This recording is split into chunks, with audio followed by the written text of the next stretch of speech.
الحمد لله رب العالمين،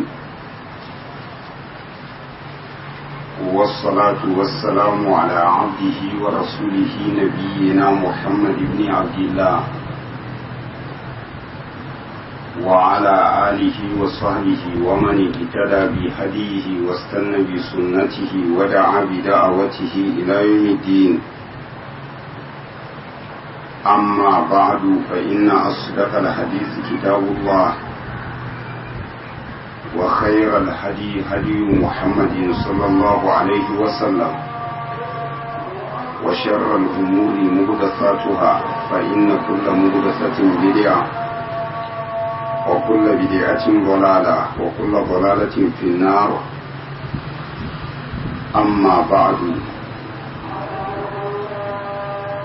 godiya ta tabbata ga Allah tabaraka wa ta'ala da dukkan wani dangi na yabo, mamallakin kowa da komai gaba daya, wanda ya sake kaddara haduwar mu a wannan yammaci na ranar Litinin 23 ga watan Sha'aban shekara ta 1437 bayan hijirar manzon Allah sallallahu alaihi wasallam daga Makka zuwa Madina, wanda ya dace ma 30 ga watan 5 shekara ta 2016. Lokaci ne takaitacce wanda muka saba gabatar da takaitaccen darasi na hadisi daga cikin wannan littafi mai albarka, littafin da ake kiransa da suna Bulughul Maram min Adillatil Ahkam na al-Allamatul Hafiz Ahmad ibn Ali ibn Hajar al-Asqalani rahimahullahu ta'ala.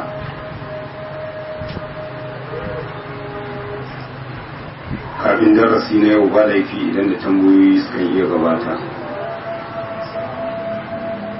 Na'am.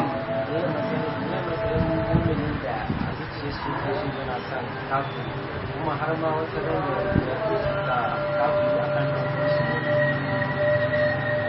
abinda za ka tambaya, shin yana halatta mumini ya kaunaci kafiri? Baya halatta mumini ya kaunaci kafiri ko mun kusacinsa da shi, ko mahaifinsa ne ko mahaifiyarsa ko ɗa ko mata, sai dai so wanda yake na ɗabi'a. An gane ko? Baya halatta mumini ya kaunaci kafiri. Dalilai sun wuce a lissafa akan haka.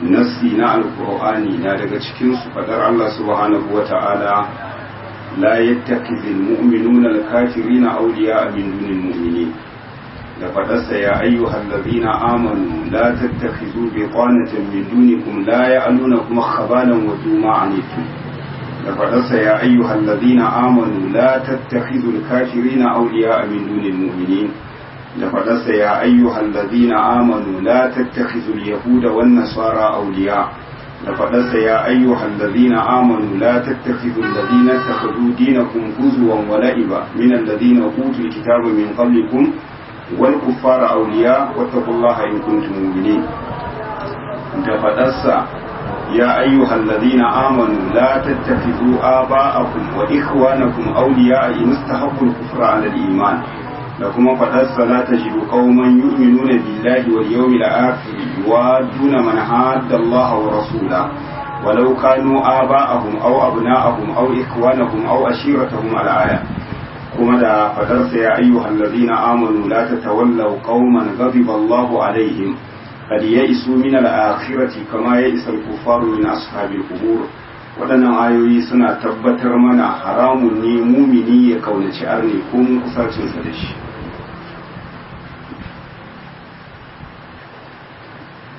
Illa kasancewar in akwai wata danganta da zumunta tsakaninka da shi, ba a hana ka ba ka sadar da zumunta, amma jibintar lamarinsa ka kaunace shi, wannan haramun ne, kwata-kwata baya halatta. Na'am. Wanda ya dawo daga tafiya kanka yana zawa bakin gari magarba ta kama shi, yana iya jan musalla da ya ta kamar da shi da shayi bayan ya dawo gari, ya iso gari bakin gari magarba ta kama. in dai ya riga ya iso gari ba maganar ya mu, saboda in ya iso gari cika sallah ya zama wajibi a kai shi ba maganar kasarun sallah.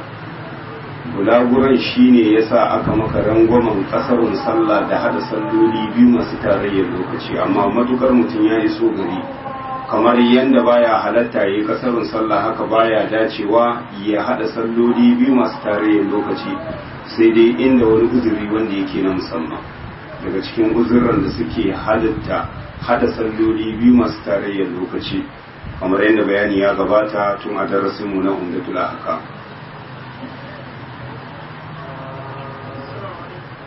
Na'am. Mata wanda suke da rajuma wanda ba sa zuwa juma'a sai wani ko da juma'a sannan suke wani misali wanda juma'a ba ta zama wajibi a kansa ko da rana ta bushe ba zai sallaci sallah ta azhar sai an taso daga juma'a.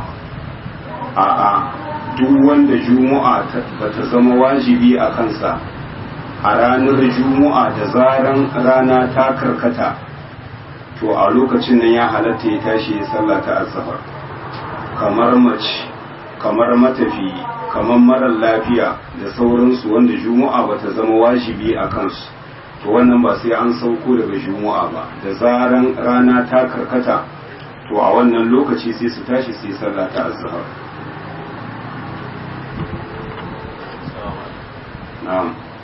Wanda ya ga mutum ya musu sallama bai an kare cewa kafiri ne ba sai daga baya bayan sallama ya ga shi yana da laifi. To ca kai fa bai san ba cewa musulmi ne ya masa sallama, bayan ya masa sallama ya tabbata cewa arne ne.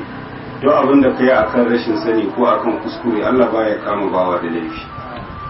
Abin da ake kama bawa da laifi abu wanda yake na ganganci, ka san arne ne ka masa sallama, to wannan ka saba ma Allah, ka saba ma manzansa, domin manzon Allah sallallahu alaihi wasallama ya hane mu game da fara ma arni sallama, kamar yadda yake cewa la tabda ul yahuda wan nasara bis salam.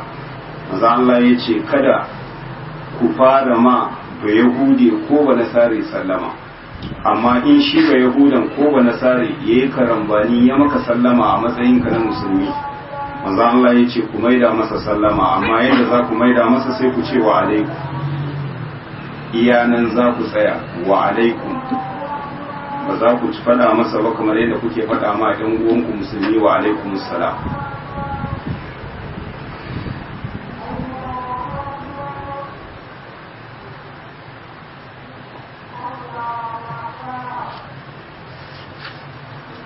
A darasi da ya gabata da taimakon Allah tabaraka wa ta'ala, wato mun bayani takaitacce game da mawallafin wannan littafi. Bayani ya gabata, mawallafin wannan littafi gimshiki ne daga cikin gimshikan malaman hadisi ko mu ce malaman addini. Hafiz ibn Hajar al-Asqalani yana daga cikin malamai na karni na 8, domin an haife shi shekara ta 773 da hijirar manzon Allah sallallahu alaihi wasallam, kamar yadda bayani ya gabata. Allah ya karbi rayuwarsa a shekara ta 852. Ya kawo babbar gudunmuwa game da abin da ya shafi tankaɗewa da raurayewa game da hadisan manzon Allah sallallahu alaihi wasallam, domin yana da littafi wanda a cikin littattafansa gaba ɗaya babu littafi sama da shi, shine Fathul Bari. Fathul Bari sharhi ne na Sahihul Bukhari. Sahihul Bukhari shine littafin da ya fi kowane littafi inganci a doron ƙasa bayan Alƙur'ani. Don haka malamai na faɗa cewa yi ma Sahihul Bukhari sharhi bashi ne akan umma Muhammadiyya, ma'ana al'ummar manzon Allah sallallahu alaihi wasallama bashi ne akanta, wato su ma wannan littafi sharhi. Malamai suka ce ba wanda ya biya bashin da ke kan wannan al'umma face Al-Hafiz ibn Hajar al-Asqalani, Allah ya ji kansa, wannan littafi shi da kansa malam ya yi bayani kafin ya gama wannan littafi sai da ya kwashe tsawon shekara 20 yana talifinsa, wanda kuma kafin shi akwai irin su ibn hajar, wannan ibn rajab alhambali ya yi sharhi wanda yake na bukhari.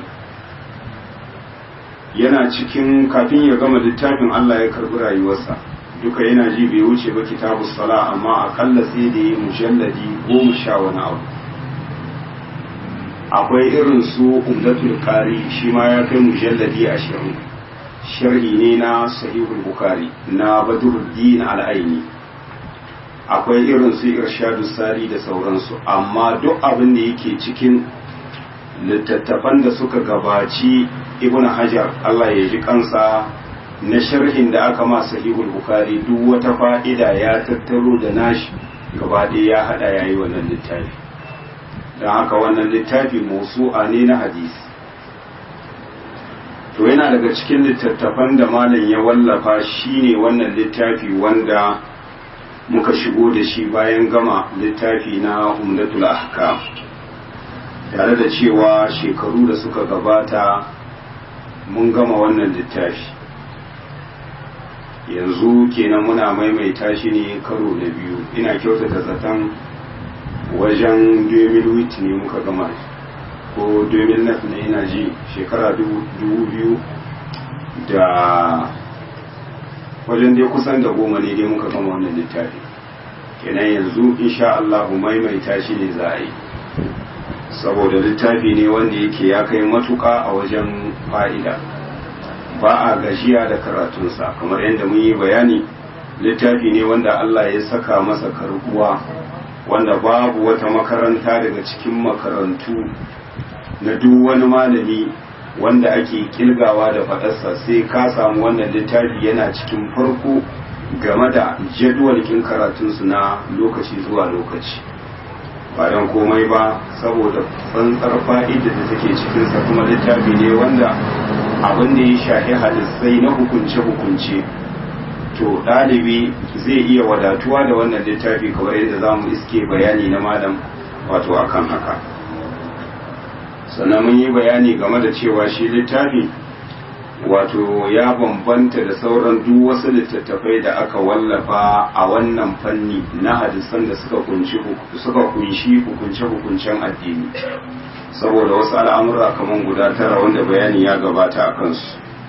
kenan darasi ne wa insha Allah za mu tashi wato farkon mukaddimar da malam yayi. قال المصنف رحمه الله تعالى: الحمد لله على نعمه الظاهرة والباطنة قديما وحديثا. malam Allah ya ji kansa na faɗa alhamdulillahi, wato dukkan dangi na yabo cancanta ne ga Allah subhanahu wa ta'ala. Yaban Allah subhanahu wa ta'ala yana da zamani, yana da mahalli.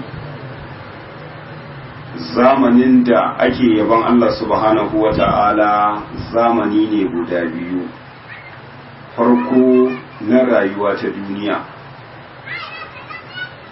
zamani na biyu shine rayuwa ta kiyama. kamar yanda ubangiji ta'ala na faɗa, wa huwa Allahu la ilaha illahu lahul hamdu fil ula wal akhirah. yace wa huwa Allahu shine Allah wanda ake kiran ku zuwa bauta masa, la ilaha illahu, babu wani abun bauta bisa cancanta da gaskiya face shi, lahul hamdu fil ula, shine ya cancanci yabo fil ula, wato a cikin ta farko ita ce duniya, wal akhirah da ta karshe ita ce kiyama. haka sura kinki akwai ta musamman suratu saba, farkon ta ne Allah ya faɗa alhamdulillahi alladhi lahu ma fis samawati wa ma fil ard lahul hamdu fil ula wal akhirah.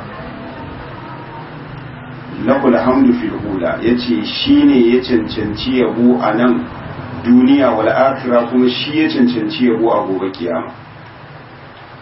to to don haka 'yan aljanna in sun shiga aljanna ƙarshen faɗar su ne Allah ya faɗa innal ladhina amanu wa amilus salihati yahdihim rabbuhum bi imanihim tajri min tahtihim al-anharu fi jannatin na'im da'awahum fiha subhanakallahum tahiyyatuhum fiha salam wa akhiru da'awahum anil hamdulillahi rabbil alamin. don haka anan za mu gane cewa yabon Allah subhanahu wa ta'ala yana da zamani na farko ita ce rayuwa ta duniya, zamani na biyu shine rayuwa ta kiyama. muminai suna yabon ubangiji subhanahu wa ta'ala kamar yadda suka saba yabonsa a nan duniya. sannan kuma yabon Allah subhanahu wa ta'ala yana da mahallinsa shine sama da ƙasa, kamar yadda mala'ikun da ke cikin sammai bakwai suna yabon ubangiji subhanahu wa ta'ala suna gode masa, haka halittunsa waɗanda suke cikin kasai gaba ɗayansu suna yabon ubangiji subhanahu wa ta'ala suna gode masa. an gane ko kamar yadda ubangiji ta'ala ya faɗa a can cikin suratul rum walahul hamdu fis samawati wal ardi wa ashiyan wa hina tuzhiru. ubangiji ta'ala shine ya cancanci yabo a cikin sammai bakwai haka a cikin kasai bakwai. idan aka ce alhamdu wato shine ambata sifofin abin yabo tare da sansa da kaunarsa da girmama shi, ka ambata sifofin wanda kake yabo kuma tare da cewa ka cika zuciyarka da kaunar shi da girmama shi. an gane ko zikiru sifatil mahmudi ma'ahubbihi wa ta'zimihi, ambata sifofin abin yabo tare da san shi da kaunar shi da girmama shi. don haka in ya tsiraita game da so da kauna da girmamawa shine ake kira da almaduhu, a Hausa ana kiran shi ziga.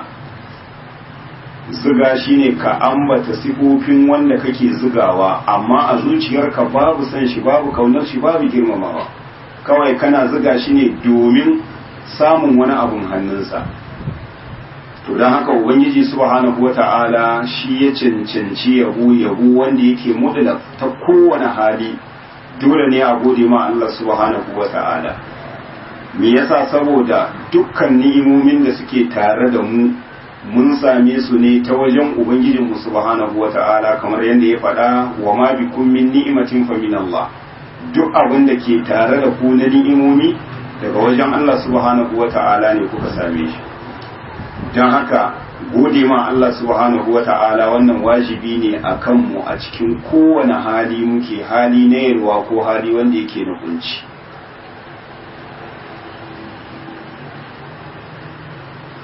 shine sai ya ce ala ni'amihi al-zahirati wal batina.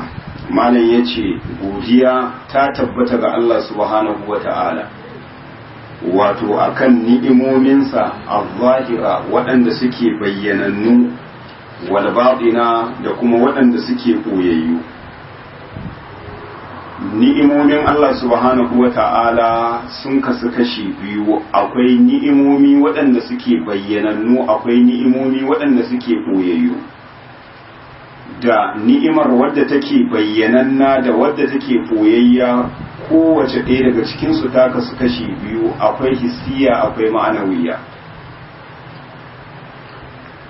ni'ima wadda take bayyananna hissiya na daga cikinsu wato ci da sha, wanda ci da sha da muke ni'ima ce ta ubangiji subhanahu wata'ala. Allah ne da ya halice mu ya ɗabi'antar da mu akan haka, yanda ba yanda za a yi rayuwar mu ta dole sai ta hanyar ci da sha, kamar yadda ubangiji ta'ala ya faɗa wa ma ja'alnahum jasadan la ya'kuluna ta'am wa ma kanu khalidin, kamar yadda ya faɗa wa ma arsalna qablaka minal mursalina illa innahum la ya'kuluna ta'ama wa yamshuna fil aswaq.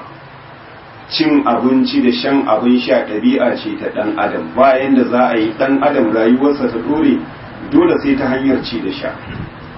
don haka wannan ci da sha ni'ima ce daga cikin ni'imomin ubangiji subhanahu wata'ala wanda ya zama wajibi mu gode masa. Don haka yana daga cikin abin da manzon Allah sallallahu alaihi wasallama ya sunnanta mana a ƙarshen cin abinci akwai addu'a ta musamman, abinda addu'a ta kunsa godiya ga ubangiji subhanahu wata'ala akan wannan ni'ima.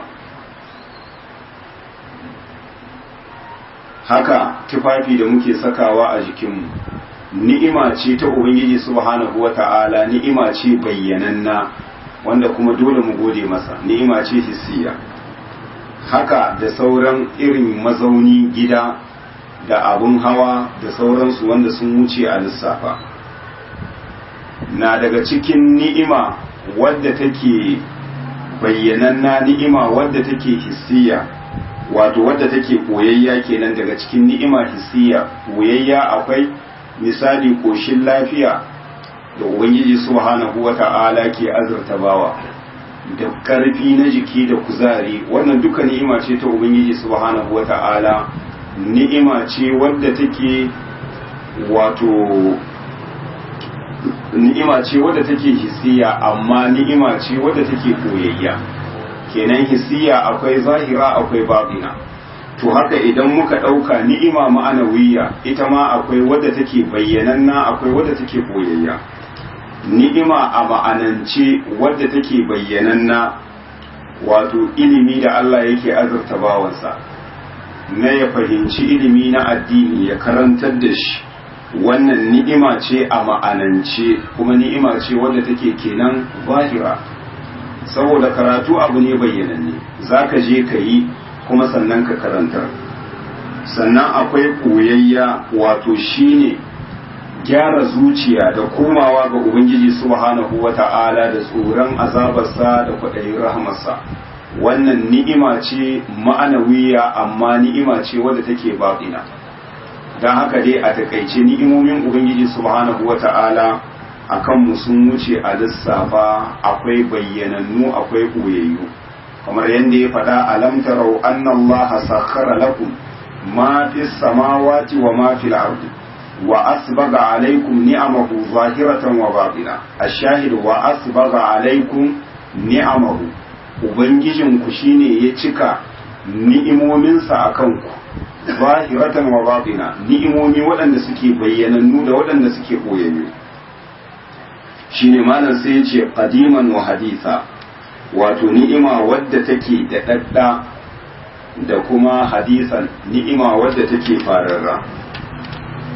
Ni'ima ta ubangiji subhanahu wata'ala da dadda, wato samar da halittu gaba ɗayansu, wannan ni'ima ce ta ubangiji subhanahu wata'ala. Asalin halittar ka ɗan adam ni'ima ce daga cikin ni'imomin ubangiji subhanahu wata'ala, domin Allah bai samar da mu ba domin buƙatar cewa mu agaza masa akan wani bangare wanda yake na mulkinsa ko mu tara masa arziki da sauransu. Ya halicce mu ne saboda wata hikima ɗaya shine kaɗaita shi a cikin ibada, wanda wannan ibada in har mun tsaya mun yi ta kamar yadda ya dace, amfaninta zai tabbata akan mu a nan duniya kafin makoman mu lahira. don haka yace wa ma khalaqtul jinna wal insa illa liya'budun ma uridu minhum min rizqin wa ma uridu an yuqimu inna allaha huwa ar-razzaqu dhul quwwati matin. to dan haka asalin halittar ni'ima ce wadda take da dadda daga cikin ni'imomin ubangiji subhanahu wata'ala. wa hadisan akwai kuma ni'ima wadda take fararra, wanda bawa har ya koma ga ubangijinsa a kullun ni'imomin ubangiji subhanahu wata'ala na sabanta a kansa. domin duk abin da kake buƙatar samu in ka same shi ni'ima ce ta musamman. duk abin da ke nihin samunka na musiba da bala'i idan Allah ya kare ka, wannan ni'ima ce ta musamman wanda ya cancanta ka gode masa.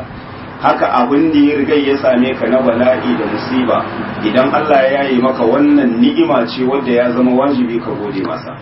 don haka dai a kullum ni'imomin ubangiji subhanahu wata'ala suna sabantuwa ga bayinsa har su koma zuwa ga ubangijinsu. don haka anan malam yace qadiman wa hadisa, wato ni'ima wadda take da dadda, wa hadisan yace da ni'ima kuma wadda take wato hadisan da wadda take sabuwa.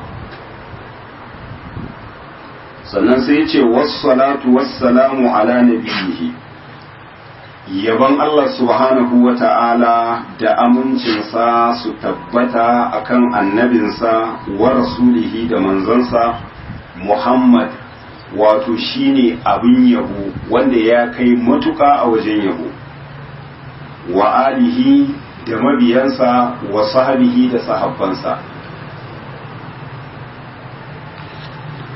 Wato bayan malam ya gabatar da godiya ga Ubangiji subhanahu wa ta'ala, sai ya biyo baya da yin salati da sallama ga fiyayyen halitta, shine yace wassalatu wassalamu, wato amincin yaban Allah.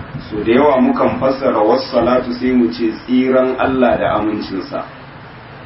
Shi kwa a game da duk maganganun da magabata suka yi game da ma'anar salati na Allah subhanahu wa ta'ala ga bayinsa, babu faɗa wadda ta fi kusa da daidai sama da wato faɗa ta wato shine Abu Aliya,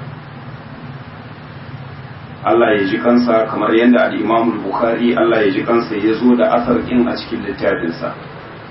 Abu Aliya na faɗa cewa salatun lahi sai ya ce sana'uhu ala abdihi fil maladil a'la. Idan aka ce salatin Allah shine yaban da Allah ke ma bawansa a cikin jama'a mafi ɗaukakar jama'a ta mala'iku. Saboda salati ya kasu kashe uku, akwai salati na Ubangiji subhanahu wa ta'ala, akwai salati na mala'iku, akwai salati na sauran bayi muminai, ko mu ce nau'i uku ne, akwai salatin Allah subhanahu wa ta'ala, akwai na mala'iku, akwai na muminai. Kamar yadda Ubangiji ta'ala ke faɗa, huwa allazi yusalli alaikum wa mala'ikatuhu li yukhrijakum min adh-dhulumati ila an-nur wa kana bil mu'minina rahima. Kamar yadda ya faɗa, inna Allaha wa mala'ikatahu yusalluna 'alan nabi ya ayyuhallazina amanu sallu alaihi wa sallimu taslima. Ubangiji ta'ala yace inna Allaha wa mala'ikatahu, lalle Ubangiji ta'ala da mala'ikunsa yusalluna 'alan nabi, wato suna salati ga annabi. Sai ce ya ayyuhal ladzina amanu, ya ku waɗanda kuka gasgata ubangijin ku, kuka gasgata manzanninsa, sallu alaihi, ku yi masa salati, wa sallimu taslima, ku yi masa sallama, ma'ana ku yi masa addu'ar Allah ya kubutar da shi game da duk wani kangi da duk wani kunci a nan duniya da makoma lahira. Kaga wannan aya ta nuna mana cewa salati kala uku ne, akwai salatin Allah, akwai na mala'iku, akwai na mumine, sauran mumine. Salatin Allah subhanahu wa ta'ala kenan shine Allah ya yabi bawansa a cikin jama'a mafi daukakar jama'a ta mala'iku. Salati na mala'iku shine roƙon gafara da suke roƙa ma bawa gafara a wajen Ubangiji subhanahu wa ta'ala da suke. Kamar yadda hadisi na cikin sahihai, riwaya ta Abu Huraira Allah ya kara masa yadda, manzon Allah sallallahu alaihi wasallama na faɗa a cikin hadisin da ke cewa salatu rajuli jama'atan tazidu ala salatihi fi suqihi wa baitihi bid'an wa 20 daraja, wa dhalika anna ahadahum idza tawadda'a fa ahsana al-wudu'a thumma ata al-masjid la yukhrijuhu illa as-salah la yanhazuhu illa as-salah لم يخطو خطوة إلا رفع له بها درجة وحبت عنه بها خطيئة حتى يدخل المسجد، فإذا دخل المسجد كان في الصلاة ما كانت الصلاة هي تحبسه. سيتي والملائكة يصلون على أحدكم ما دام في مجلسه الذي صلى فيه يقولون اللهم ارحمه اللهم اغفر له اللهم تب عليه. Maza Allah sallallahu alaihi wasallama ya ce mala'ikun Allah suna salati ga ɗayanku matukar yana zaune a gunsa inda ya yi sallah bai tashi ba. An gane ko? Menene salatin sai ce ya kuluna suna faɗa Allahumma rahamhu, ya Allah kai masa rahama, Allahumma gafir lahu, ya Allah ka gafarta masa, Allahumma tuba alaihi, ya Allah ka karɓi tubansa. Wannan hadisi yana nuna mana salati na mala'iku shine roƙon gafara ta ubangiji subhanahu wata'ala ga bawa. Haka can kuma cikin suratul ghafir ubangiji ta'ala na faɗa allazina yahmiluna al-arsha wa man allazina yahmiluna al-arsha wa man hawlahu yusabbihuna bihamdi rabbihim wa yastaghfiruna lillazina amanu rabbana wasita kulla shay'in rahmatan wa ilma faghfir lillazina tabu wattaba'u sabilak wa qihim azabal jahim.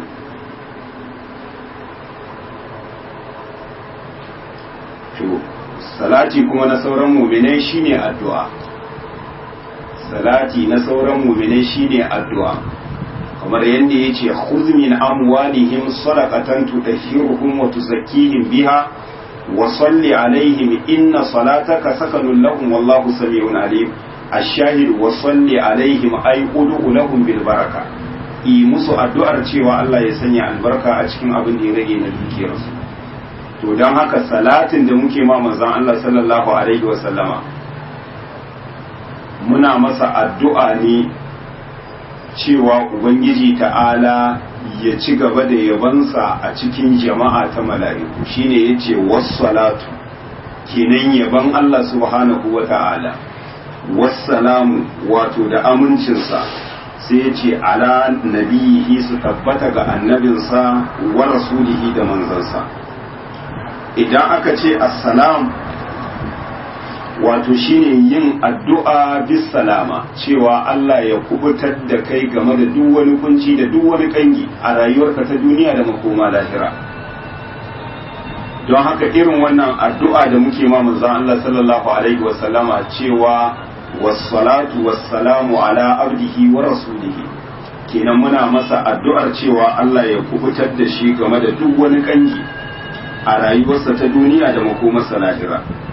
Illa kasancewar ita wannan addu'a da muke yi bis salama ba ta hana abinda Allah subhanahu wa ta'ala ya kaddara ma bawansa na dukkan ɗabi'a ta ɗan adam rashin lafiya da kunci da bacin rai da sauransu ba ta hana cewa ya same shi. Kamar yadda manzon Allah sallallahu alaihi wasallama har ya gama rayuwarsa duk abin da ke samun dan adam na kunci na rayuwa rashin lafiya da sauransu na samun manzon Allah sallallahu alaihi wasallam. An gane ko?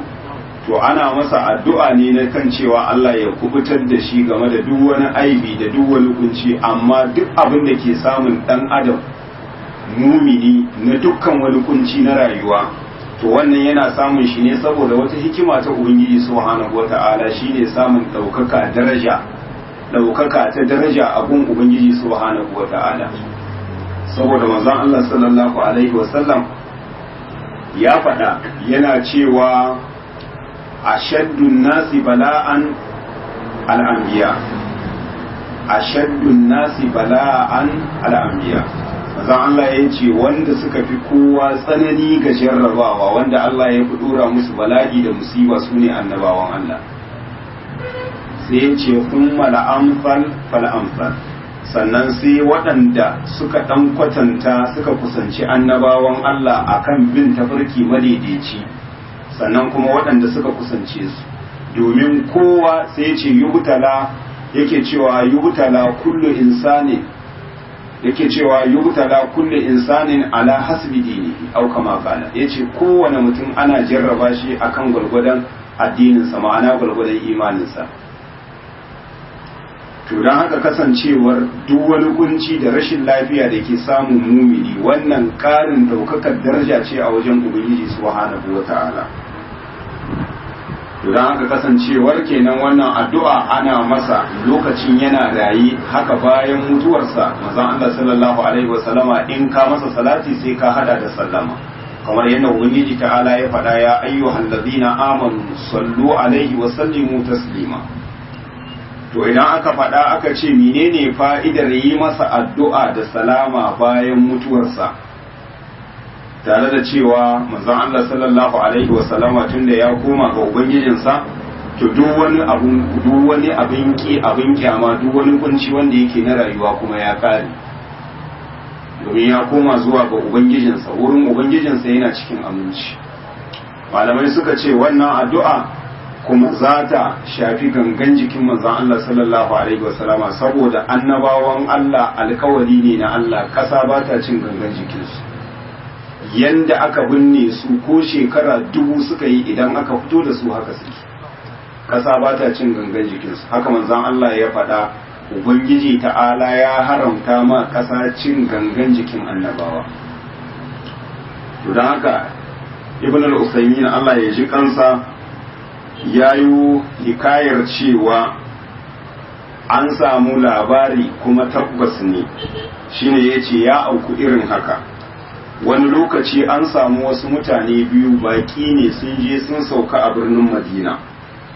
Me ya kai su birnin Madina? Famar da suke su sace gangan jikin manzon Allah sallallahu alaihi wasallama su tafi da shi kasarsu. Suka sauka a nan masallaci. Nan masallacin shine wurin wuninsu, shine wurin kwanansu. Amma daga can gefen gari sun je sun yi wani katon rami daga wajen Madina, wanda suna tonawa sun seta, za su ringa rarike ƙasa har su tar da inda kabarin nashi yake, ta nan su sace gangan jikin su fita da shi. Hikima ta Ubangiji subhanahu wata'ala, wani shugaba daga cikin shugabanni a wannan lokaci sai Allah ya nuna masa a mafarki, manzon shi sallallahu alaihi wasallama yana faɗa masa cewa an kizni min al-ashqarai. Manzon Allah yana cewa wana ka tashi ka je ka tsamayar da ni game da wasu mutane guda biyu waɗanda suke kai dangane zuwa kabilar da ake kiranta Ashkar. Wannan shugaban da yi wannan mafarki, zahiri wallahu alam, a mafarkin an nuna masa surar waɗannan mutane, an nuna masa kamanninsu. Da za a yi sai ya gabato birnin Madina a firgice, ya sauka a birnin Madina. Hikima irin ta shugabanni, sai ya shirya wata walima, ya ce yana gayyatar mutanen Madina gaba ɗaya ana walima. Jama'a suka taru gaba ɗaya mutanen Madina, sai waɗannan mutane biyu su kaɗai ne ba su je ba. A cikin dukkan jama'ar da suka taru a wannan walima, yawanga kamannin waɗannan mutane da aka nuna masa a mafarki bai gani ba. Me za a yi? sai ya sake shirya wani abinci, ya ce a gayyato masa mutanen Madina gaba ɗaya. Mutanen Madina suka zo, allo ya diba aka gama walima bai gaba surar waɗannan mutane. Sai ya ce kai jama'a, ya ce wai ba mutanen Madina gaba ɗaya na ce a gayyato? Aka ce dukkan mutanen Madina ne, sai wasu mutane guda biyu wanda suna can masallaci a zaune, su sun lazumci zama a masallaci, su kadai ne ba sa cikin gayyanin, su ne ba su zo ba. A lokacin nan me za a yi?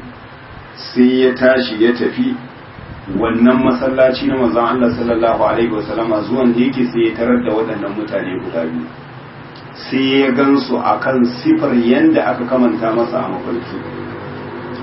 A lokacin nan ya yi umarnin aka kama su, da aka kama su aka bincike su, aka je aka samu garamun da suka fara yi daga can gehin gari domin su iso su tone kabarin.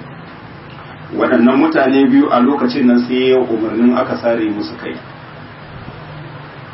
saboda sun yi abin da jininsu ya halatta a zubar da shi. A lokacin nan sai ya yi umarni kowane shashe, kudu da arewa, gabas da yamma, sai ya sa aka yi katon rabe, aka narka wato tagulla da dalma, aka zuba, aka yi beton kenan, yanda koda wani ya tullo daga cin gehin gari bayan da za a yi iso kabarin manzon Allah sallallahu alaihi wasallam. Yasa aka yi katon rami, aka kewaye dukkan ta kowane sasanni, kudu da arewa, gabas da yamma, aka narka dalma da jan karfe aka zuba, wanda abu ne wanda yana da wahalar tillawa.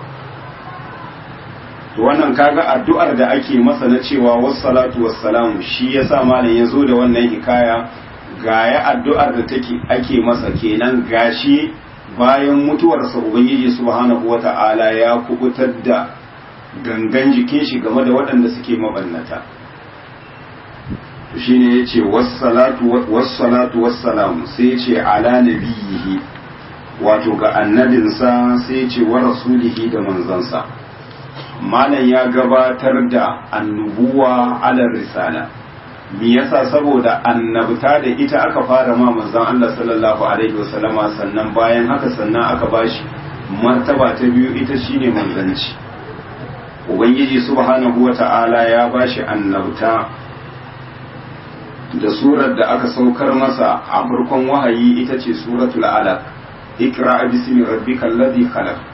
wannan aya, wannan sura ita ce ta tabbatar da annabta ta manzon Allah sallallahu alaihi wasallama, domin shine farkon wahayi da Jibrilu alaihi salam ya zo masa. bayan haka ubangiji ta'ala sai ya bashi manzanci da suratul muddassir. saboda me yasa suratul muddassir? umarni ubangiji subhanahu wata'ala ya masa cewa ya tashi ya isar da sakon da aka dura masa. ya ayyuhal muddassir qum fa anzir. ubangiji ta'ala ya ce tashi ka gargadi jama'a. to dan haka shi kuma daman wato in aka ce annabi, wato an ciro shi ne daga imma annaba, an gane ku, shine ake kira annabi'u kenan. annabi'u idan ka tabbatar da wannan alhamza kenan an ciro shi daga annabahu. idan aka ce annabahu shine alkhabarul azim, labari wanda yake mai girma. babu labari mai girma sama da wahayi na ubangiji subhanahu wata'ala. kamar yadda yace qul huwa naba'un azim, kamar yadda ya faɗa amma yatasaalun anin naba'il azim. don haka in aka ce annabi'u an ciro shi ne daga annaba'u, labari mai girma. me yasa aka masa lakabin annabi'u? domin yana ba jama'a labari a madadin ubangijin shi subhanahu wata'ala. ko kuma ya zamanto lafazin annabiyu idan ka cire hamzakin, annabiyu an ciro shi ne daga annabuwa. idan aka ce annabuwa shine almanzilatu rafi'a, matsayi wanda yake madaukaki na daraja. domin babu wata daraja da Allah ke kai bawa sama da daraja ta annabta. annabta ita ce karshe, ita ce kololuwa, ita ce kokuwa a wajen daraja. wanda ita kuma annabta ba wani kokari bane na ibada yake sa mutum ya samu annabta. zaɓi ne na Ubangiji subhanahu wa ta'ala. annabta da manzanci zaɓi ne na Ubangiji subhanahu wa ta'ala. kamar yadda ya faɗa, Allahu yastafi minal mala'ikati rusulan wa minan nas. kamar yadda ya faɗa, Allahu a'lamu haisu yaj'alu risalata. kamar yadda kafiran Makka suka faɗa, laula nuzila hadha alqur'anu ala rajulin min alqaryatayn azim ahum yaqsimuna rahmat rabbik nahnu qasamna bainahum ma'ishatahum fil hayati dunya. to dan haka ita annabta zabi ne na ubangiji subhanahu wata'ala, kamar yadda ya faɗa, wa rabbuka yakhluqu ma yasha'u wa yakhtar ma kana lahum al-khiyara. to dan haka idan aka ce risala wato shine manzanci kenan, isar da wani sako, a dora maka sako a ce ga jama'ar da ake bukatar ka isar musu da wannan sako. to dukkan waɗannan martaba guda biyu ubangiji ta'ala ya hada ma manzon shi sallallahu alaihi wasallama. farko Allah ya bashi annabta, sannan kuma ya hada masa da manzanci. an gane ko? daga cikin annabawa waɗanda Allah ya hada musu waɗannan martaba, wato wanda aka ba su annabta da manzanci duka 310 wani abu, wanda ubangiji subhanahu wata'ala ya ba su manzanci. wajen tantance tsakanin annabi da manzo akwai maganganu da yawa na malamai, illa kasancewar maganar da tafi kusa, malamai suka ce in aka ce annabi wanda aka masa wahayi, aka saukar masa da littafi, sannan aka umarce shi da cewa ya isar da shari'ar annabin da ya gabace shi. kamar yadda duk annabawan da suka zo bayan annabi Musa alaihi salam suna isar da littafi ne na at-taura, kamar yadda ubangiji ta'ala ya faɗa, inna anzalna at-taurata fiha hudan wa nur yahkumu biha an-nabiyyuna alladhina aslamu lil-ladhina hadu war-rabbaniyuna wal ahbaru bimastufizu min kitabillahi wa kanu alayhi shuhada fala takhshaw an-nasa wakhshawun ولا تشتروا بآياتي ثمنا قليلا ومن لم يحكم بما أنزل الله فأولئك هم الكافرون. don haka in aka ce annabi man uhiya ilaihi wanda aka masa wahayi wa unzila alaihi alkitab aka saukan masa da littafi sannan aka umarce shi game da isar da shari'ar annabin da ya gabace shi. amma in aka ce manzo shine wanda aka masa wahayi aka saukar masa da littafi sannan kuma aka saukar masa da sabuwar shari'a. an gane ko bambancin shi manzo sabuwar shari'a ce, kowane manzo yakan zo da shari'a wadda take sabuwa tashi, amma shi annabi akan umarce shi cewa ya isar da shari'ar annabin da ya gabace shi. amma inda suka yi tarayya kowane ɗaya daga ciki da annabi da manzo kowanne Allah yana masa wahayi. an gane ko kamar yadda ubangiji ta'ala ya faɗa wa ma arsalna min qablika min rasulin wala nabiyyin illa idza tamanna alqa ash-shaytanu fi umniyati fayansakhu Allahu ma yulqi ash-shaytanu thumma yuhkimu Allahu ayati wallahu alimun hakim. sannan kuma kowane annabi da kowane manzo an saukar masa da littafi kamar yadda ubangiji ta'ala na faɗa kanan nasu ummatan wahida فبعث الله النبيين مبشرين ومنذرين وأنزل معهم الكتاب بالحق ليحكم بين الناس فيما اختلفوا فيه. وشين يجي والصلاة والسلام على نبيه ورسوله سيجي محمد وتشين النبي محمد صلى الله تعالى عليه وعلى آله وسلم. محمد معنا وندي كي متكا أو جنيه wanda ubangijin da ya halicce shi sai da ya yabe shi ya jinjina masa kamar yadda ubangiji ta'ala ya faɗa wa innaka la'ala khuluqin azim. ubangiji ta'ala ya yabe shi, mu'minai suna yaban shi, mala'ikun Allah subhanahu wata'ala sun yabe shi sun jinjina masa, kuma yabo cikakke gare shi zai kasance a ranar kiyama lokacin da al'ummu na farko da na karshe gaba daya za su yabe shi su jinjina masa kamar yadda Allah ya masa wannan alkawari asa an yaba a saka rabbuka maqaman mahmuda. don haka ya sunnanta mana mu yi ta masa addu'a akan cewa Allah ya tsida shi wannan matsayi wa ba asku maqaman mahmuda lillazi wa'atta, addu'ar da aka sunnanta mana a ƙarshen kiran sallah. to don haka ya cancanci wannan yabo, wannan suna shine Muhammad, ma'ana wanda yake ya kai matuka wato a wajen yabo. sai ya ce wa alihi malam ya ce da mabiyansa. abinda ake nihi da al asali ahal ne, an gane ko hamza ha'un lamun ahalun.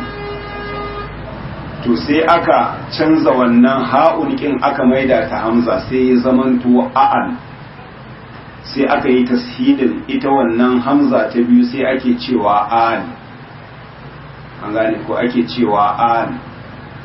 to in aka ce al abinda ake nihi sune atba, mabiya kenan. kamar in aka ce alu fulan ana nihi zuri'ash, ana iya cewa alu fulan. kamar misali in aka ce ahlus sunna ne ake nihi ai atba'us sunna, atba'us sunna. to dan haka malamai suka ce in aka ce alun nabiyyi to abinda ake nihi mabiyan manzon Allah sallallahu alaihi wasallama, wanda za su shiga a farko wato iyalin gidansa, danginsa waɗanda suka yi imani da shi su ne za su shiga a layi na farko. sannan kowane mumini ya shiga karkashin wannan addu'a har zuwa kiyama. kamar yadda wani malami yake cewa alun nabiyyi humu atba'u millatihi من الأعاجم والسودان والعرب لو لم يكن آله إلا قرابته صلى المصلي على الطاغي أبي لهب. yace alun nabiyyi, idan aka ce alun nabiyyi yace humu atba'u millati, sune masu biyar tafarkinsa, mabiyan manzon Allah sallallahu alaihi wasallama sune ali. sai ce minal a'ajimi na waɗanda suke ba larabawa ba wasu sudani da baƙaƙen fata wal arabi da larabawa gaba ɗaya su ne alun nabi masu biyar tafarkinsa ya ce laulam ya kuna aluhu illa qarabatuhu inda a ce ba kowa ba ne alun nabi sai makusantan shi dangin shi jinin shi ya ce sallar musalli ala ƙwagi abi lahabi da mai salati ya yi salati ga wato mai ƙetare iyaka mai shishigi shine abu lahab inda a ce alun nabi ya takaita akan dange shi to da mai salati yana salati ga abu lahab kwaɗan wuta ne to don haka in aka ce alun nabi kenan ana nihi mabiyan manzan Allah sallallahu alaihi wasallama ma'ana mabiyan tafarkinsa sai ya ce wa sahabihi da sahabbansa lafazin sahab jam'i ne na sahib idan aka ce sahib kenan wanda yake tare da kai wanda ya haɗu da kai yake tare da kai yake da goyon baya gare ka to don haka sahabban manzan Allah sallallahu alaihi wasallama su ne waɗanda suka haɗu da shi halin suna masu imani da shi kuma suka mutu akan haka saboda in aka ce sahabi wanda ya haɗu da manzan Allah sallallahu alaihi wasallama yana rayi daidai da kibtawar ido ko da makaho ne in dai ya haɗu da manzon Allah sallallahu alaihi wasallama daidai da kyautawar ido a lokacin da ya haɗu da shi yana matsayin mumini sannan kuma ya mutu akan imani shine ake kira da sahabi don haka ba sharaɗi ba ne ba na tabbatar suhuba a ce sai ka gan shi da idanka domin akwai irin su abdullahi ibn ummi maktum wanda ainihin shi makaho ne kuma ladani ne na manzon Allah sallallahu alaihi wasallama don haka malamai suke amfani da lafazin lukuya mallakiyar nabiya sallallahu alaihi wasallama mu'minan bihi wa mata ala zalik duk wanda ya haɗu da manzon Allah sallallahu alaihi wasallama halin yana mai imani da shi ya mutu akan haka shine ake kira da wato sahabi shine sai ya ce wa ala alihi wa sahbihi wato hakanan akan wato mabiyansa sai ce wa sahabihi da sahabbansa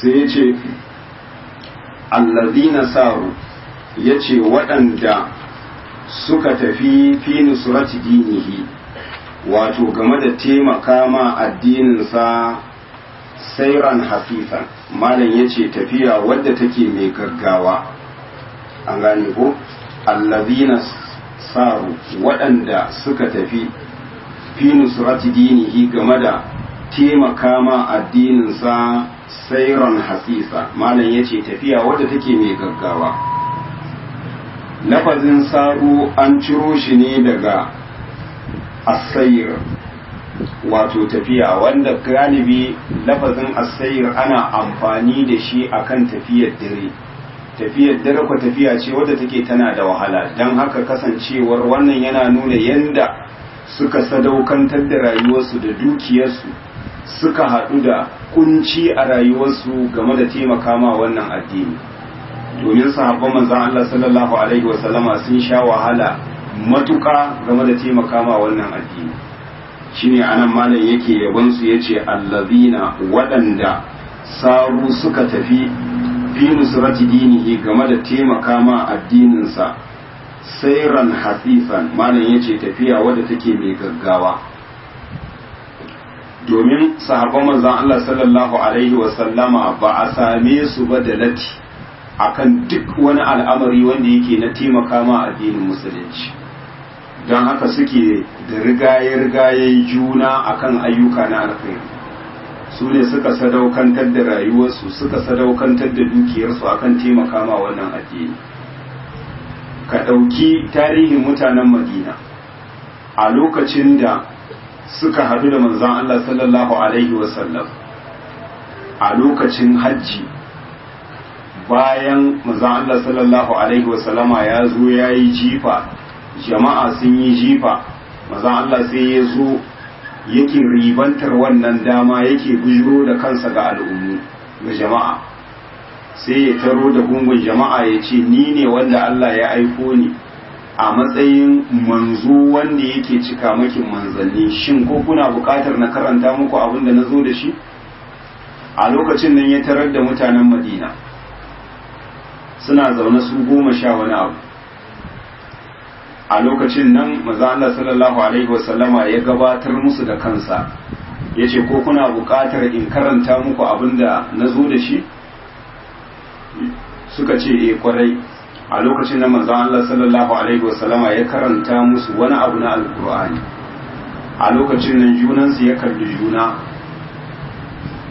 sai suka ce to abinda muke so da ku, wannan fa shine manzon da yahudu suke muku barazanar cewa manzo na karshen manzanni zai zo, in ya zo za su mara masa baya su fatattake ku su fitar da ku daga garin ku na Madina, dan haka kar ku sake su rigaye ku yi imani da shi.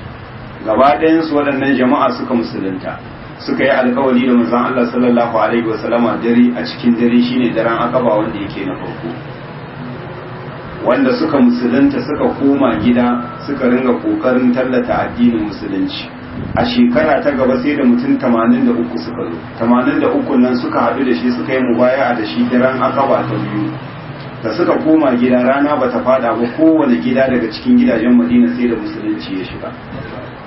A shahida anan wannan yana nuna mana sahabban manzon Allah sallallahu alaihi wasallama ba su da jinkiri, ba su da latti game da abin da ya shafi taimaka ma addini.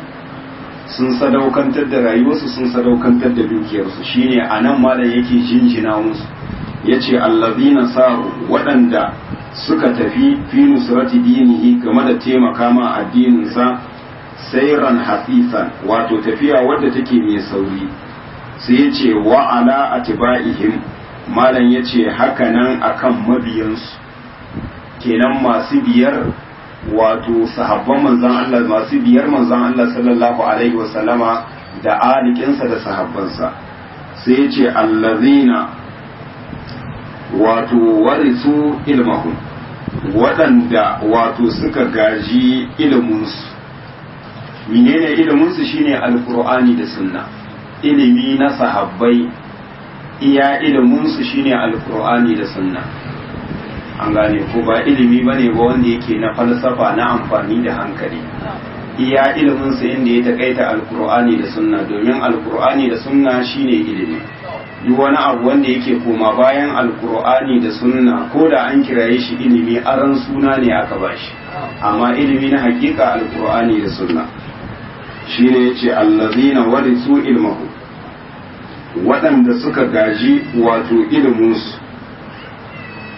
Sai ya ce a karin bihim warisan, malam ya ce wane ne ya fi su matsayi wato ga magaji, wane magaji ne ya fi su matsayi? Gane ko a karin bihim, wannan fi'ilu ta'ajjub ne. A karin bihim warisan, wato wai wane ne ya fi su matsayi wato ga magaji? Sai ya ce wa maurusan, wato da abun gado. Ai babu wani magaji sama da wanda ya gaji dukiyar annabawa. Dukiyar annabawa ku shine ilimi, wahayin da Allah ya musu shine iya abin da annabawan Allah suke kadar ma al'umma. Su duk abin da suka bari wannan na jama'a ne, na dukiya, amma iya abin da annabawan Allah suke kadar ma al'umma shine ilimi. Kamar yadda manzon Allah sallallahu alaihi wasallama a hadisi sahihi na faɗa, al-ulama warasatul anbiya. Sai yace fa innal anbiya lam yuwarrisu dinaran wala dirhaman, innama warasul ilma, faman akhadha bihi akhadha bi hazzin wafir, au kama qala.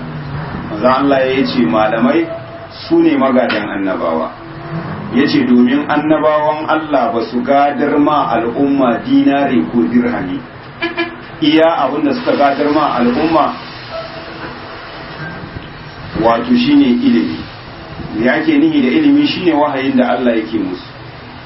Sai yace duk wanda ya yi riko da wannan gado na annabawa, tabbas ya yi riko da rabu wanda yake cikakke. To shine anan malam yace a karim bihim warithan, yace wane ne yafi matsayi da su warithan wato ga magaji? wa maurusan wato da abun gado. Kaga suwa ne magadan, suwa suka gada, sun gashi annabawan Allah. Sannan ne suka gada, ilimi suka gada. Kenan dan haka ba wanda ya fi su matsayin daraja a ban ƙasa. Tunda kasancewar wanda ya wuce ya bar musu gado su ne annabawan Allah. Kenan kuma menene suka gada shine wahayin da Allah subhanahu wata'ala ya yi ma annabawansa. Shine yace akarin bihim warisan wa mawrusan, wa ya fi su matsayi ga magaji wa mawrusan da abin gado. Sai malam yace amma ba'du, bayan abin da ya gabata na godiya ga Allah subhanahu wata'ala da salati ga manzansa, malam yace fa hadha mukhtasarun, malam yace wannan wato wani littafi ne wanda yake abin takaitawa. An gane ko? Littafi ne wanda yake abin takaitawa, yashtamilu, wanda ya haɗu ala usulil adilla alhadisiyya, a bisa tushe na dalilai na hadisi, ala usulil adilla, a bisa tushe na dalilai alhadisiyya, dalilai waɗanda suke na hadisi. Tun anan malam ya mana bayani game da abin da littafin ya kunsa, wato usul na adillatul ahkam alhadisiyya, tushe na dalilai waɗanda suke na hadisai. Don haka ka gama wannan littafi tun daga farkonsa har ƙarshensa. A farkon littafi babu inda malam da zai zo maka da aya ta alkur'ani. Me yasa? Saboda littafin ya wallafa shi ne akan hadisai na manzon Allah sallallahu alaihi wasallama, kuma su ma hadisan na dalilai waɗanda suke na hukunce sabani ga riyadus salihin kamar yadda shi al-imamu Nawawi Allah ya ji kansa, iya abinda yayi kokarin hadawa a wannan littafi hadisai waɗanda suke na kwadaitarwa da tsawatarwa. Amma su shi wannan littafi iya abinda ya kunsa na hadisai hadisan da suke bayani game da hukunce na ibada da mu'amala da sauransu. Shi ne ya ce fahaba muktasarun, ya ce wannan littafi ne wanda yake abin takaitawa, ya shtamilu, wanda ya haɗu ko ka ce ya tattaru ala usulil adillatin hadisiyya, wato a bisa tushe na dalilai na hadisi lil ahkami shar'iyya, wato na hukunce-hukuncen shari'a. Kenan iya abin da yake cikinsa na hadisai ne waɗanda suke na hukunce-hukuncen shari'a. Kamar misali za mu iske tsarki zuwa sallah, azumi, zakka, hajji da sauransu.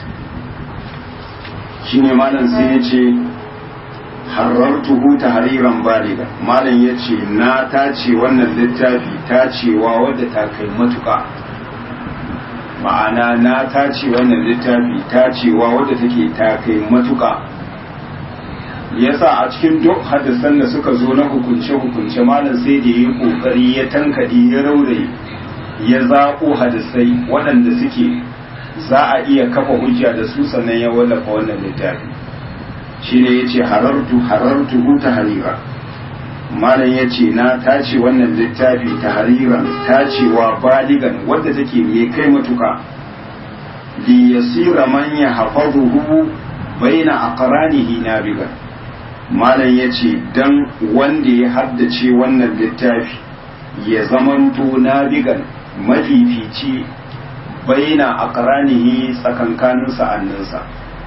Kaga wannan littafi da malam yi shi yayi shi ne dan a haddace shi, ba dan karbibiya ba, ko kuma in za ka kawo dalili sai ka je ka dauko littafin.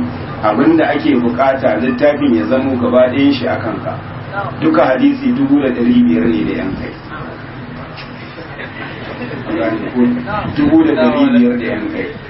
Shine yace li yasira man yahfazuhu, dan wanda zai haddace, dan wanda ya haddace wannan littafi, li yasira dan ya zamanto nabigan, wato mafifici, baina aqranihi tsakanin sa'anninsa. Don abin da zai kama na hukunci zai janyo dalili ya ce ai manzo Allah sallallahu alaihi wasallama ya faɗi kaza.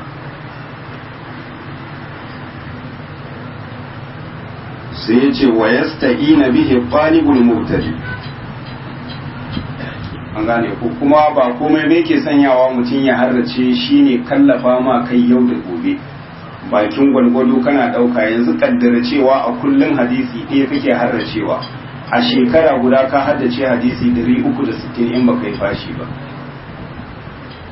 idan ka dauka wannan littafi kina a shekara nawa zaka haddace shi a shekara 4 cikin ta 5 ka haddace shi a kullun ka haddace hadisi daya shine yace wa yasta'ina bihi talibul mubtadi malam yace dalibi al-mubtadi wanda yake sabon fara karatu malam yace wa yasta'ina bihi wato dan ya samu taimako da agaji da wannan littafi kenan littafin zai nuna masa duk wasu hukunce na addini to ga dalilansu shine yace wa yasta'ina bihi al-talibul mubtadi wato ɗalibi al-mubtadi wanda yake kenan sabon fara karatu wa yasta'ina bihi ya samu taimako da shi yanzu misali ka dauki akhdari ko ka dauki ashmawi ko ka dauki al-izziya idan ka dauki littafi ne na fiqh kana karantawa idan ka dauka a farko cewa idan mai arwalla zai yi arwalla farko ya wanke hannuwansa so uku cha za ka yi mai akhdari ya ce a wanke hannu so uku faɗan mai akhdari hujja ce ba hujja ba ce tambayar ka za a yi wanda kake koya masa sai ya ce to ina dalilin da ya ce in za a yi arwalla a farko a wanke hannu so uku to in akwai bulugul maram a kusan ka ko ka haddace sai ka zo da hadisin da manzon Allah sallallahu alaihi wasallama ya sunnanta mana wanke hannu so uku a farkon arwalla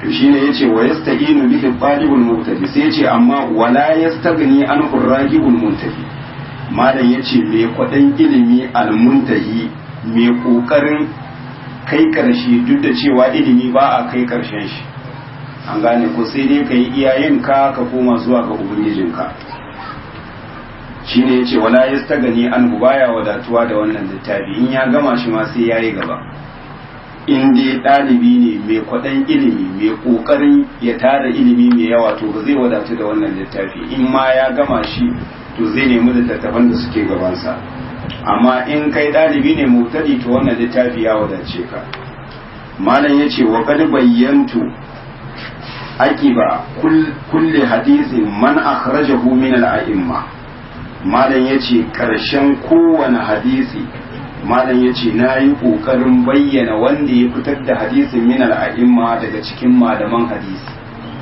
ƙarshen kowane hadisin malam sai ya fitar maka sai ya bayyana maka ga wanda ya fitar da wannan hadisi a cikin littafinsa in ma ya ce maka al-bukhari ko kuma al-imamu muslim ko al-imamu abu dawud da sauransu kamar yadda za mu gani malam ya ce da iradati nushi umma na yi haka ne saboda yi ma al'umma nasiha domin nihin yi ma al'umma nasiha yanzu kaddara cewa malam kawai ya zo da hadisi ba tare da ya bayyana wanda ya fitar da shi aiki ne wanda yake ja ina za ka je ka neme shi littattafan hadisi sun wuce a lissafa amma da ya zo da hadisin sai ce a karaja ko abu dawud kaga nan kai tsaye ka san inda za ka nemi hadisin sai ka koma cikin sunan ya abi dawud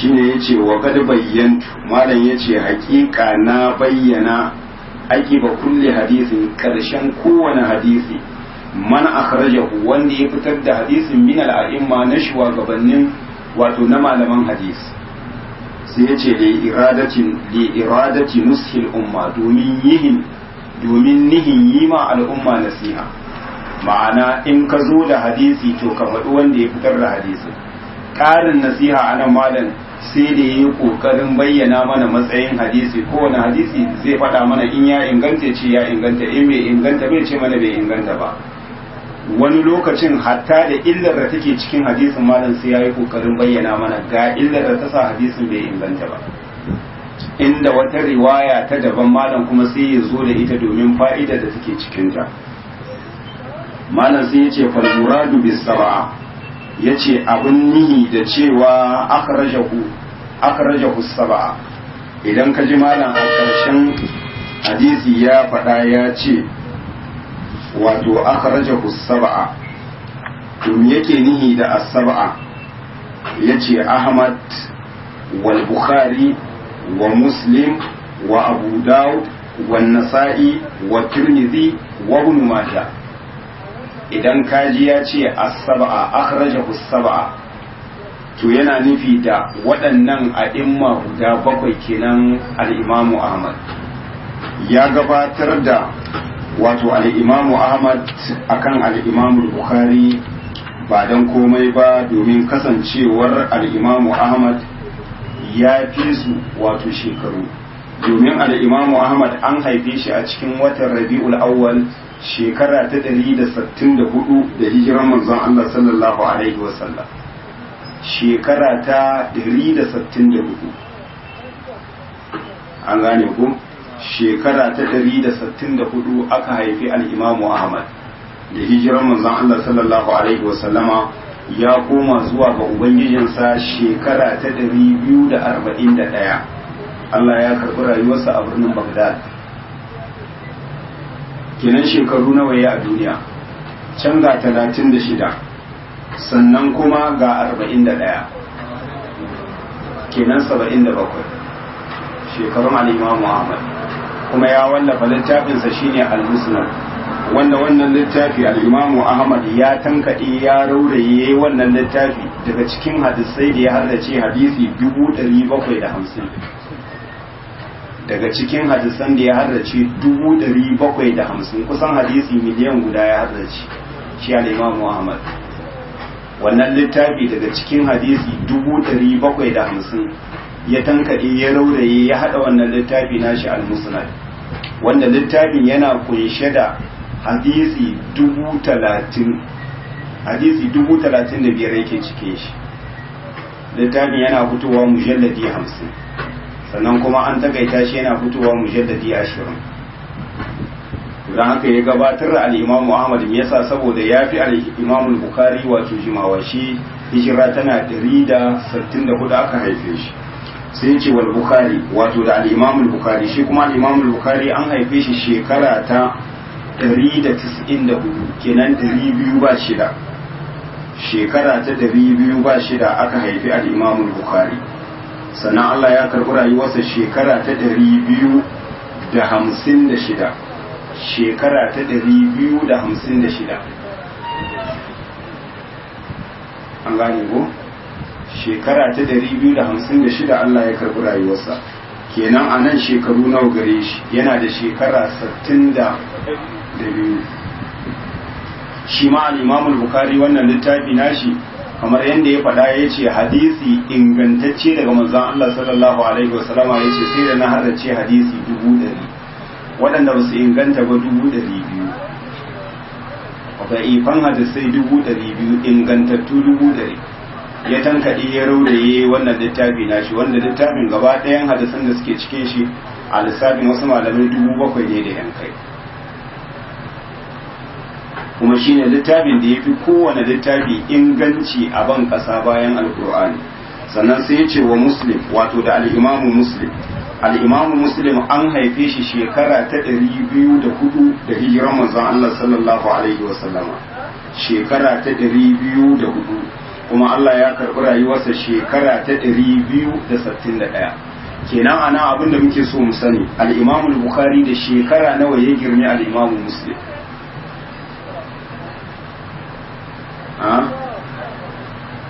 Da shekara 10, domin al-Imam Bukhari 194, shi kuma al-Imam Muslim 204, kenan can ga shi da nan ga kenan shekara 10. to shi al-Imam Bukhari Allah ya masa rasuwa shekara ta 256, shi kuma al-Imam Muslim Allah ya karɓi rayuwarsa shekara ta 261. tsakanin mutuwar al-Imam Bukhari da al-Imam Muslim shekara 5, shi ya rasu 256, shi kuma 261. to al-Imam Bukhari wa al-Imam Muslim littafinsa shine na biyu a wajen inganci bayan Sahihul Bukhari. dan haka har ma daga cikin magabata wasu sun dan samu ja'in ja tsakanin Bukhari da Muslim wanne ya fi inganci. Wasu suka ce Muslim ya fi inganci, wasu suka ce a Bukhari ya fi inganci. wani malami da aka kai masa wannan qadiya sai ya rabe hukunci shine yake cewa tashajara qawmu fil bukhari wa muslim ladayya wa qalu ayu zainin yuqaddamu wa qultu laqad faqa al-bukhari sihhatan kama faqa fi husn sina'ati muslim yace wasu jama'a sun yi jayayya sun yi hayaniya game da bukhari da muslim wai wanne ne za a gabatar a wajen inganci sai na ce laqad faqa al-bukhari sihhatan bukhari ya fifici muslim a wajen inganci yace amma a wajen kyakkyawan tsari da jera hadisai da jera babi ɗaya bayan ɗaya ce muslim ya fi kenan husnul tartib muslim ya fi amma wajen inganci bukhari ya fi me yasa saboda hadisan da aka ma al-imam bukhari bi ta da kulli akan cewa ba su inganta ba rabin abin da aka ma al-imam muslim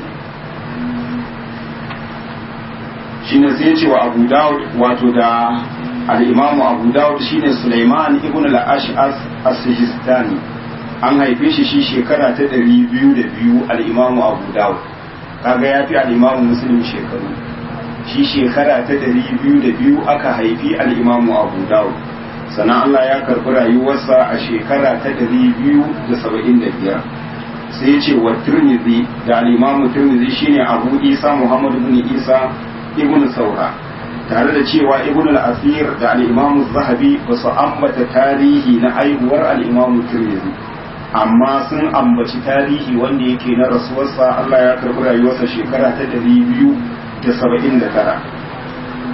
sannan sai ya ce wa nasa'i da al-imam an-nasa'i shine ahmad ibn shu'aib al-khurasani an haife shi shekara ta 215 sannan ya koma zuwa ga ubangiji shekara ta 303 an gane ko shekara ta 303 sunanin nasa'i a cikin dukkan waɗannan a sunanul arba'a tirmidhi abu dawud ibnu majah ya fi su karanci a wajen hadisi wanda yake bari saboda me yasa shi ma yana daga cikin masu tsanani masu shaddadawa a wajen wannan wajen aljarhu wa ta'dil dan haka shine wanda a cikin as-sunanul arba'a wanda hadisi da'ifi yafi karanci a cikin littafinsa sannan sai ya ce wa ibn majah wato da ibn majah shine muhammad ibn yazid ibn abdullah al-qazwini an haife shi shekara ta 207 aka haife shi sannan Allah ya karbi rayuwarsa a ranar talata 8 wato ga watan ramadan shekara ta 200 wato da 75 shekara ta 273 ko da 75 Allah ya karbi rayuwarsa shi al-imamu a wannan ibnu majah illa kasancewar shi ibnu majah a cikin littafinsa akwai hadisai da'ifai masu yawa akwai ma hadisai waɗanda suke mawdu'ai don haka wasu daga cikin magabata bayan sun zo da bukhari da muslim da abu dawud da tirmizi da nasa'i na shida sai su hada wato almuwadda ta al-imamu malik almuwadda suke hadawa cikon na shida to sai aka samu daga baya wasu daga cikin malamai suka zare muwadda sai suka sa wato wannan ibnu majah ba dan komai ba saboda fa'idodin da suke cikin shi waɗanda suke na daban tare da cewa a cikin wadata al-Imam Malik akwai balagata akwai kuma aqwali waɗanda suke fiqhiyya shi kuma in ka dauki wato shi sunan ibn Majah gaba ɗayan shi hadisai ne na manzon Allah sallallahu alaihi wasallam babu maganganun wasu malamai a ciki kenan shine anan malam ya bayyana mana in ya ce rawahu sab'a kenan yana nihi waɗannan malamai guda bakwai kenan Ahmad da Bukhari da Muslim da Abu Dawud da Tirmidhi da Nasa'i da Ibn Majah sai ya ce wabi sitta idan na ce rawahu sitta akhrajahu sitta malam ya ce man ada Ahmada banda Ahmad kenan sai ka ɗauki waɗannan shida kenan Bukhari Muslim Abu Dawud Tirmidhi Nasa'i Ibn Majah sai ya ce wabil khamsa idan na ce rawahul khamsa sai ce man adal bukhari wa muslim sai ka fitar da bukhari da muslim kenan sai ka dau na farko al-imamu ahmad sai ka hada da hudu na karshe kenan sai ka fitar da bukhari da muslim idan yace rawahul khamsa kenan ahmad da Abu Dawud da Tirmidhi da Nasa'i da Ibn Majah shine yace wa bil khamsa in nace rawahu al khamsa man adal Bukhari wa Musliman yace banda Bukhari da Muslim kenan sai ka dau waɗannan biyar kin daga cikin bakwai kin sai yace wa qad aqulu al arba'atu wa Ahmad yace wani lokaci yace nakan ce rawahu al arba'atu wa Ahmad rawahu al arba'atu wa Ahmad idan yace rawahu al arba'atu wa Ahmad me yake nufi kenan Abu Dawud da Tirmidhi da Nasa'i da Ibn Majah sannan shi ko Ahmad ya bayyana sunan shi sai yace wa bil arba'ati in ko nace rawahu al arba'a kawai na tsaya malam yace man ada salafatal uwal sai ka fitar da uku na farko kenan banda uku na farko su wane ne uku na farko kenan banda Ahmad da Bukhari da Muslim sai ka dauki hudu na karshe kenan Abu Dawud Tirmidhi Nasa'i Ibn Majah idan yace rawahu al arba'a sai yace wa bis salafati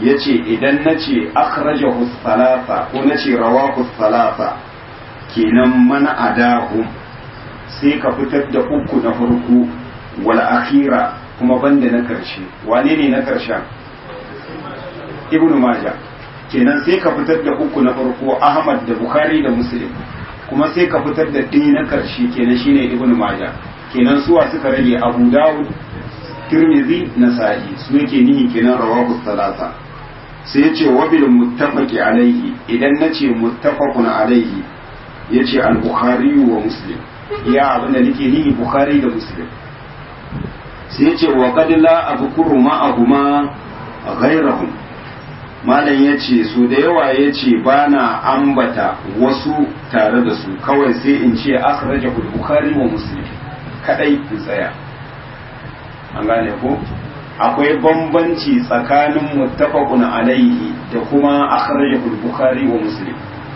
in aka ce muttafaqun alaihi hadisin da shi Bukhari da Muslim sun yi ittifaki akan rawaito hadisin da ingance shi an gane ko illa kasancewar dan abin da za a samu kawai a bambancin lafazi a wajen riwaya sai yace shine yace kenan anan yace wa qad la azkuru ma'ahuma ghayrahu yace hakika ce so da yawa wani lokaci kada anan littakalil kenan yace da yawa kuma wani lokaci yace bana ambata wasu su tare da su kawai sai in ce akhrajahu Bukhari wa Muslim tare da cewa kuma hadisin yana cikin wasu sauran littattafai na daban amma ya takaita a kansu sai yace wa ma ada zalika fa huwa mubayyan duk abin da ba wannan ba malam ya ce to abin bayyanawa ne zaka gani ya ce rawahu malikun fil muwaffa ko rawahu ibn abi shayba an gane ku da sauransu duk wanda ba wannan ba malam ya ce fa huwa mubayyan ya ce abin bayyanawa ne sai ya ce wa sammaituhu sai na ambaci wannan littafi na sanya masa suna bulugul marami min adillatil ahkam bulugul maram ko kuma wannan alal hikaya kenan ko ka ce wa sammaituhu bulugal marami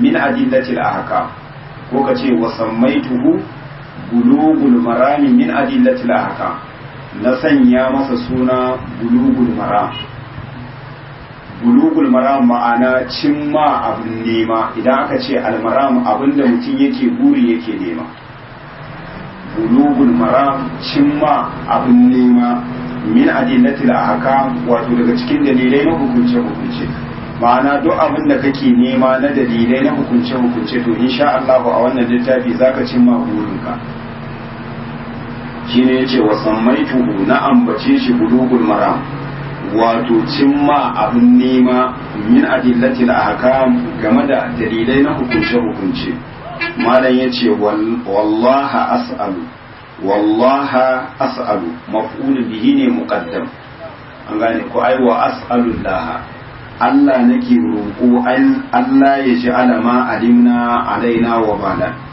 kada ya maida abinda muka yi sani na ilimi ya zamanto ukuba akan mu domin shi ilimi in ma ya zamanto hujja gare ka ko ya zama hujja akan ka to shine anan yace Allah muke roƙo kada ya mai da wannan ilimi da muka yi ya zamanto ukuba a kanmu wa an yarzuqana al'amala bima yurdihi subhanahu wa ta'ala Allah ya azurta mu yin aiki da abin da ke gamsar da shi subhanahu wa ta'ala abin da yake so yake yarda.